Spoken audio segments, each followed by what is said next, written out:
কোনো টিভি স্টেশনই এই লোকগুলোর এগেনস্টে কোনো ব্যবস্থা নেয়। টেলিভিশন চ্যানেলগুলো স্বৈরাচারের আমলে কি ন্যাক্কারজনকভাবে তাকে তোষামদি করেছে আমরা দেখেছি। হ্যাঁ, এখন ফ্যাসিজমের ফুট সোলজাররা ওইখানে সবচেয়ে বেশি ছিল। আমরা আমার মনে আছে জুলাইয়ের পুরো মাস জুড়ে আমরা দেখেছি যে নিবেদিত কিছু ইয়াং জার্নালিস্ট, মোজো জার্নালিস্ট একদম 15-20 হাজার টাকা পায়, তারা জনগণের সাথে দাঁড়িয়ে প্রত্যেকটা নিউজ কালেক্ট করেছে। আর তাদেরই যারা মাস্টার্স, ফ্যাসিজমের খুব বড় রকমের সোলজার, তারা যে বলছে যে এরা সন্ত্রাসী, এবং ঘন্টার পর ঘন্টার তারা প্রোগ্রাম করেছে। তো আনফর্চুনেটলি কোনো টিভি স্টেশনই এই লোকগুলোর এগেনস্টে কোনো ব্যবস্থা নেয়। আপনি সন্ত্রাসী বলে তাদেরকে লেজিটিমাইজ করেছেন যে এদেরকে যেন হত্যাযোগ্য করা হয়, কিন্তু এটা তো কেউ করেনি।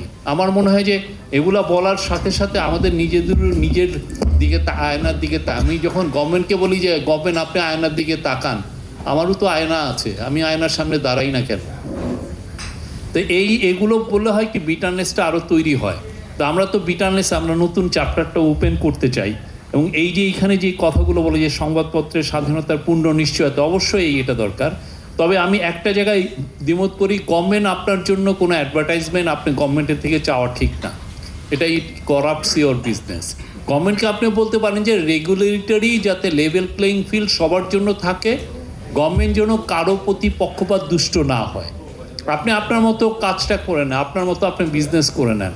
আপনাদের কেবল টিভি স্টেশনগুলোয় একটা বড় হচ্ছে যে যে টাকাটা, সেটা দেখা যাচ্ছে যে যারা নেটওয়ার্ক করে তারা টাকাটা নিয়ে নিচ্ছে। আপনার সেই ব্যাপারে সবাই মিলে আমাদের সোচ্চার হওয়া উচিত।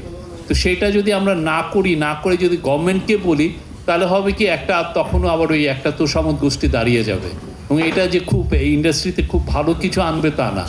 আমরা অবশ্যই ভাইব্রেন্ট মিডিয়া চাই, এবং অলরেডি 6 মাস বা এরও আগে আমাদের ইন্টারিম গভর্নমেন্টের সময় বাংলাদেশে আমি মনে করি যে খুবই একটা ফ্যান্টাস্টিক একটা স্বাধীনতা আছে। মানে কোনো সংবাদপত্র বা টিভি বলতে পারবে না তার সংবাদপত্র সংগ্রহে গভর্নমেন্ট বাধা হয়ে দাঁড়িয়েছে, বা তার একটা নিউজকে জোর করছে যে তুমি এটাকে রিমুভ করো। খুবই কম, হয়তোবা খুব রেয়ার ক্ষেত্রে, এবং সেটা হয়তোবা ফ্যাক্ট চেকিংয়ের কারণে হতে পারে। তো সেই জায়গাটাকে আমরা আরও সামনে আরও বেটার জায়গায় যেতে চাই, কিন্তু সেই বেটার জায়গায় যাওয়ার জন্য আমাদের যেই কাজগুলো করা দরকার, সেই কাজগুলো আমাদের নিজস্ব করা। আমরা টেলিভিশন স্টেশনগুলো সেভাবে কি রিফর্ম করছি কিনা সেটাও দেখা উচিত। আমরা যে রিপোর্টগুলো করি সেটা এত বেশি ক্লিক বেইট জার্নালিজম করতে যে আমরা দেখা যায় যে আমরা অনেকের কথা টুইস্ট করি। একটা মিনিস্টার 27 মিনিটের একটা ভাষণ দেন, 20 মিনিটের, তাকে আমরা এক সেন্টেন্সে আনতে যাই, এবং অনেক ক্ষেত্রে এটা ডিস্টর্টেড হয়, এবং এটা ইট সেন্ডস এ ব্যাড সিগন্যাল। সেটাও আমাদের দেখা উচিত। আমরা অবশ্যই, এবং আরেকটা হচ্ছে যে প্ল্যাটফর্মিং দেওয়া। আপনি কাকে প্ল্যাটফর্ম দিচ্ছেন? যে সিরিয়াল মিথ্যা কথা বলে তাকে আপনি প্রতিদিন এনে তাকে প্ল্যাটফর্ম দিচ্ছেন, তাকে টক শোতে ডেকে নিয়ে আসতেছেন। আপনি জানেন যে সে নোয়িংলি আননোয়িংলি সে প্রতিদিন মিথ্যা কথা বলে, সে স্বৈরাচারের সবচেয়ে বড় এনাবলার ছিল। তো এগুলো আমাদের দেখা উচিত, আমাদের নিজেদের দিকে তাকানো উচিত।